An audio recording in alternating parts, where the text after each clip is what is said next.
How do you lead during times of uncertainty? No, tell me, what is your strategy when you're not even sure what's coming next? Well, in this video, I'm going to give you 5 tips to leading using emotional intelligence.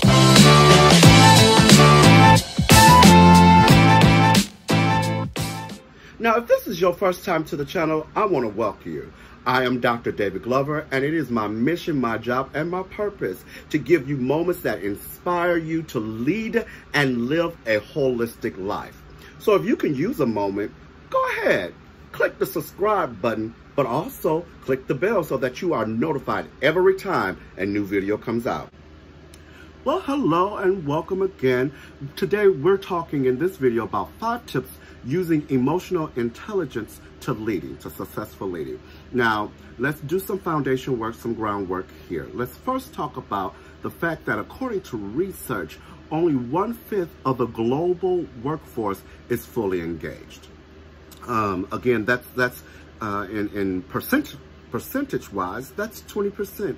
Only 20% of the full global workforce is fully engaged. And I know some of you as leaders, as managers, supervisors, whatever, are like, that number may be even high.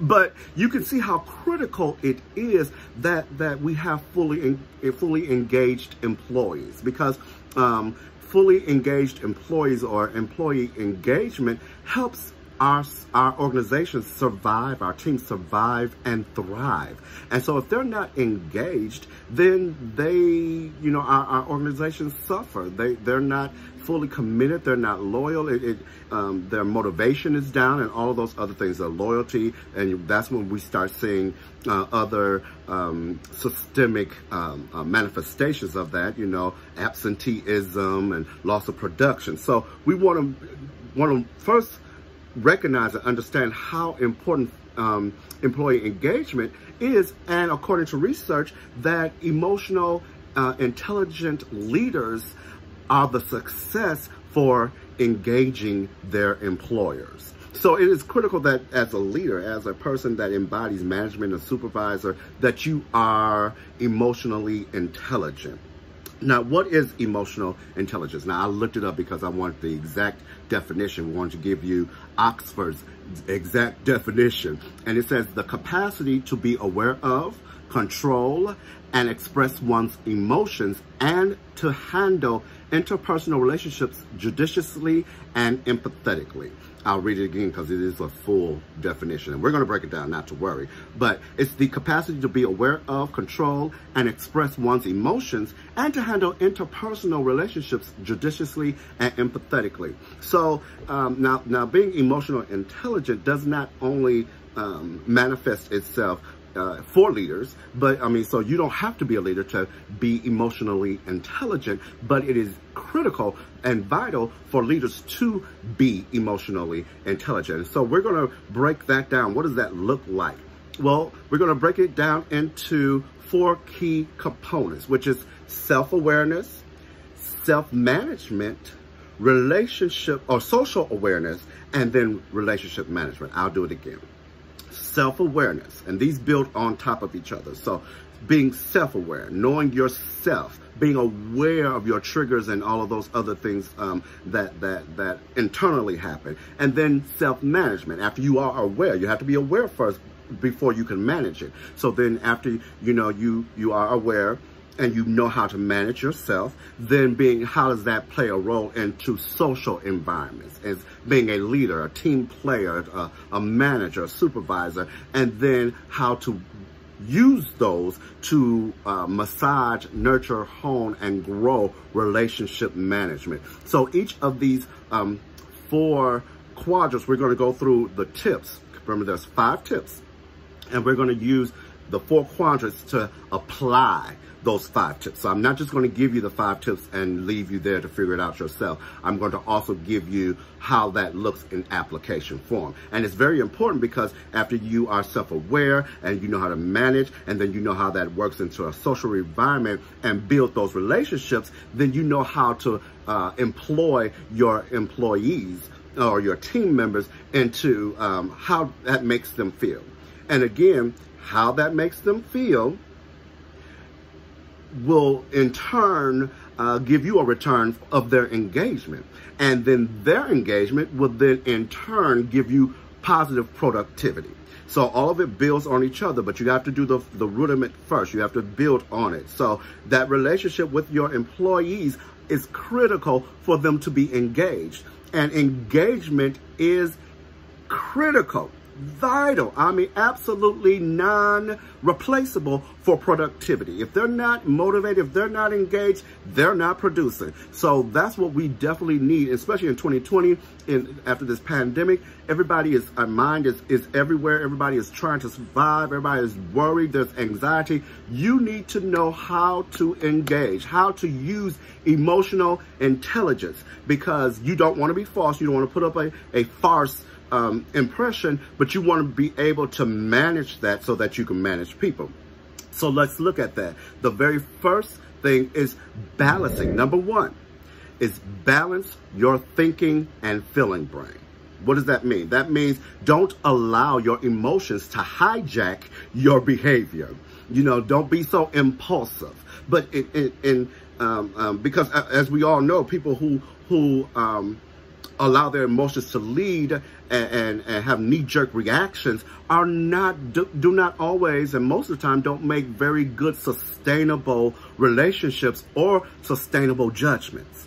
There are people who have a knack, who have a thing of being quick-fired, to be quick-witted, and to understand. And that usually is a development of over the years of things of that nature. But even then, because of the changes that happen so quickly, what worked yesterday may not work in this instance. And you got to think of all the contextual elements that may cause it to be a little bit different. It may cause you to have to put on your thinking cap to get there. But do not allow what happens, your emotions, to override. We're all have a bit of more stress with the pandemic, with the civil unrest, with all the things that are happening.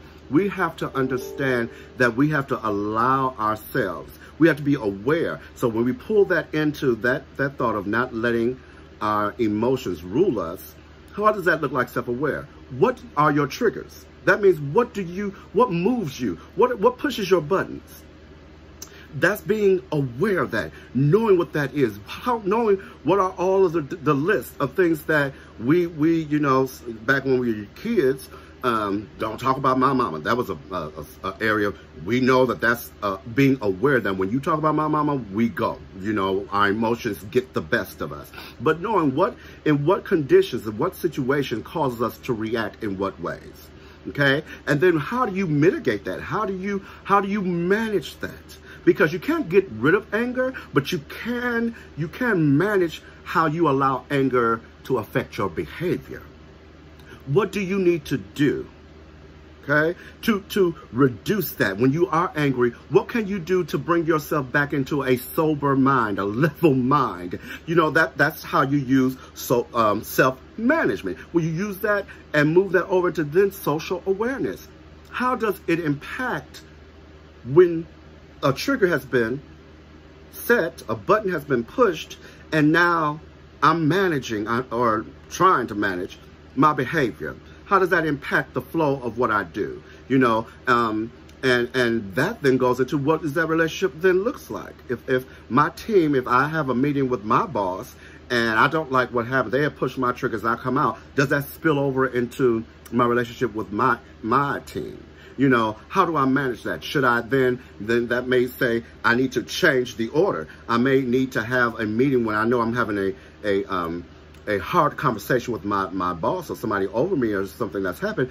I may need to move then. Let's either postpone the meeting and not go from meeting to meeting if possible, or put you first so that I'm at a different mindset when I have that meeting, or follow a meeting. But do the things that you need to do to make sure that your relationship with building your employees and honing that relationship is not impacted. Create a psychological safety. What does that mean? That means, number one, you don't want groupthink. So you don't want everybody thinking the same way. You don't want everybody just going along with the flow without having their own mind, having their own input and adding to the source, the water source, nor do you want so much conflict that it becomes chaotic and people can't work together. There has to be a balance. So what is, as a psychological safety, creating that, when you move that into self-awareness, first of all, yourself. Where are you in yourself? What is your personality? What is your leadership style? How do you impact others? Now that's kind of dropping all the way down to the bottom, but knowing what is that? Am I? I mean, now they've mentioned so many different type of leadership styles, whether that is an autocratic leader, a democratic leader, whether you are a selfless leader, a transparent leader, a transactional leader, transformational leader, servant leader. You hear all these different type of leadership styles, but where do you fit? How do you know yourself? What is your and how do you manage that? After you know that you are a person that's autocratic, that's systematic, that's very, by the book, or you're situational, so what does that look like? How does that pour into how you manage who you are? How does that reflect? Because you can't distinct them. How you are at home is the same person you bring to work. I don't care, even if you put on your work costume, your work uniform, and then work mindset, you still are, the very core of you still shows up. It still bleeds through. And if there is a dichotomy that is against each other, it's going to show forth in your ebbs and flow at work that you are a different person than you're portraying a different person than you are at home. And so that dysfunction is going to roll out into your team. So do you know who you are? Do you know how that informs your management style? How does that look then as a team? When you bring your team together, does your style conflict with team members? Is there a team member that requires a servant leader that just wants you to pour into them, a transformational leader, and you're very autocratic, do what I say, and there's no real context around it. There's no real, or do you have, you know what I'm saying? So you have to know your team members as well. How is that interplay? That's that relationship building, that relationship management, that, creating a safe space. What are your proclivities? That's knowing self-awareness and what you're inclined to do under certain situations. What do you go for? What are your go-tos? What do you default to? Do you shut down? Or do you blossom and open up? Do you deflect, or do you become combative? All those things come into creating, all of those things come into creating how you manage and how you create a safe space psychologically. Are you really an open door policy person? Or do you need to keep reminding yourself that I respect the thoughts of others? Okay. Number 3, welcome dissent. What does that mean? Your job simultaneously is to increase intellectual friction and decrease social friction. So in creating a social, it kind of plays off of number 2, which is you creating an atmosphere where people are comfortable not agreeing, where I can see it my way, and the old adage is we can agree to disagree. And it doesn't even have to be disagree. It could just see it. I think it should go this way. I think it could go that way, but I think it's best this way. Or I think we should add that to that part. Or I think that we should take away a certain part. When you're having those open discussions, if you've done number 2, was create an atmosphere that allows people to be themselves and to add and be safe in giving their thoughts and expressions, then you'll have a better job at number 3, which is welcoming dissent. In other words, welcoming, I don't see it that way, or I see it this way, or I think it's best that way. You don't have to stand there with a gavel and be the judge, but be the facilitator that brings all of the ideas and puts them on, whatever your way is. If it's through email, especially these days, we're not really gathering, but, through email, compiling ideas, sending them out. Find those ways, those methods that allow teamship to be engaging, to allow teamship to let them have a voice, to let them have a buy-in. 4, model empathy and reduce the risk of ridicule, which all these are stacking on each other. You have to be the person. You can't be, you can't expect your team to exhibit things that you don't. That's number one. You cannot be a counter of what you want them to do. You can't have actually espouse theories and theories in use at the same time. Theories in use will always win. So yes, this is supposed to be an open door, but I close my door when I go in my office. When you come in, I act like you are bothering me. All those send a different message, and people pick up on those messages. Your team understands that it takes you 15 days to reply to an email, and but you want them to reply to you immediately. There has to be checks and balances, but so you need to model that I care, that when I just don't take your word for it or ask for it, what happened or how are we doing on this project, where are we in this project, but why. I want a holistic scope. I care about the holistic you. And when that happens, there is automatically, you're depositing into that person, you're pouring into that person, which is growing their wealth of engagement that will produce a harvest that you can use into their productivity. A harvest of productivity. So having those modeling what you wish your perfect employee to be will produce just that. And then lowering risk of ridicule.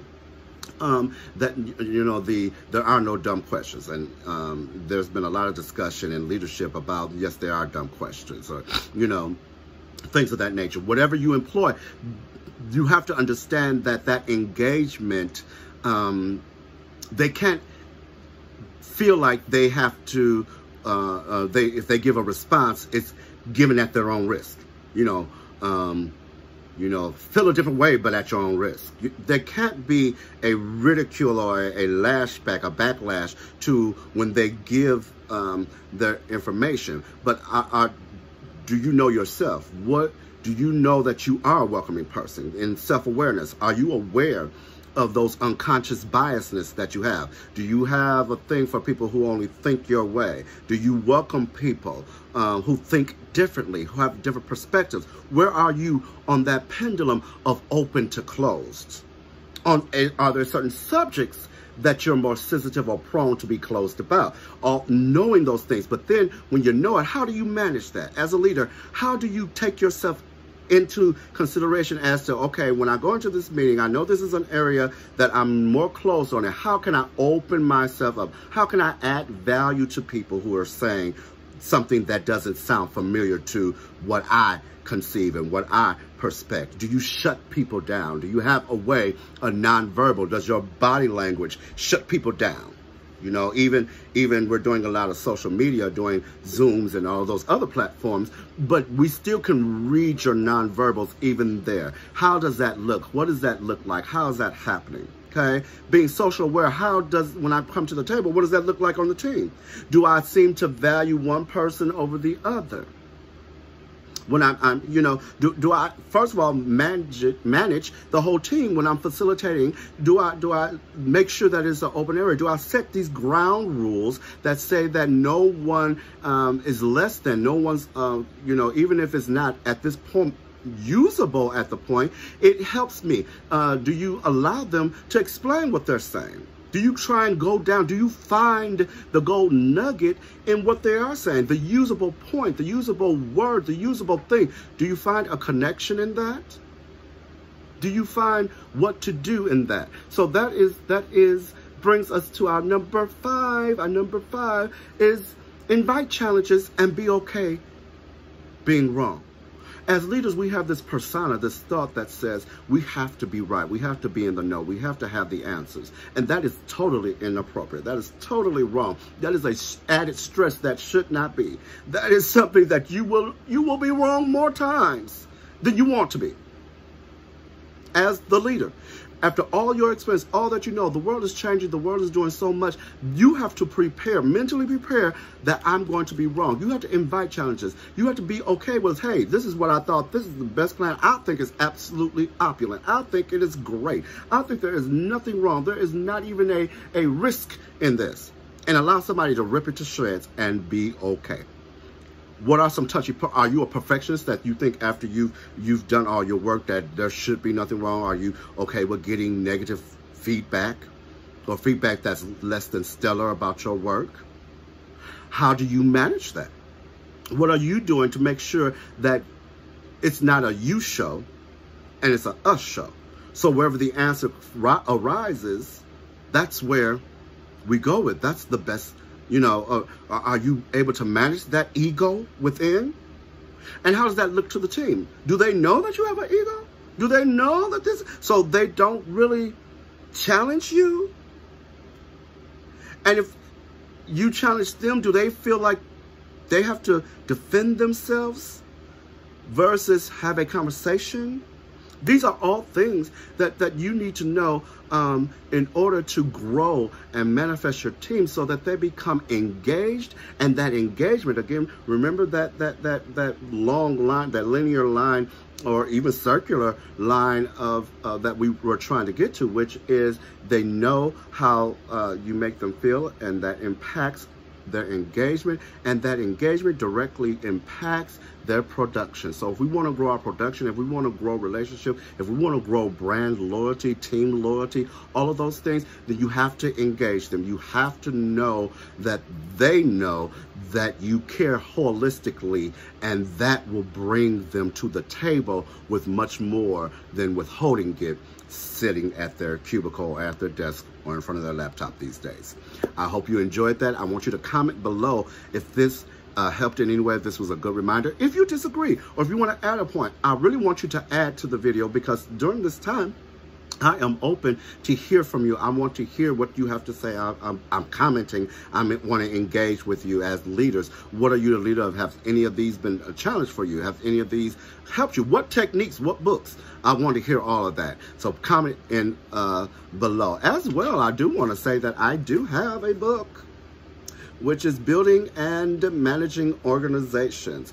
And I will put the link in below for you to be able to order this. It will help you, it will assist you, and I've gotten great feedback on it, so I'm excited to be able to give you the opportunity to share in that knowledge that I have learned. Till next time, I want you to click on the link, read below. Again, remember to comment, like, and share. Click the button, the bell button, so that you are notified each and every time that a new video is uploaded. Okay? Till next time.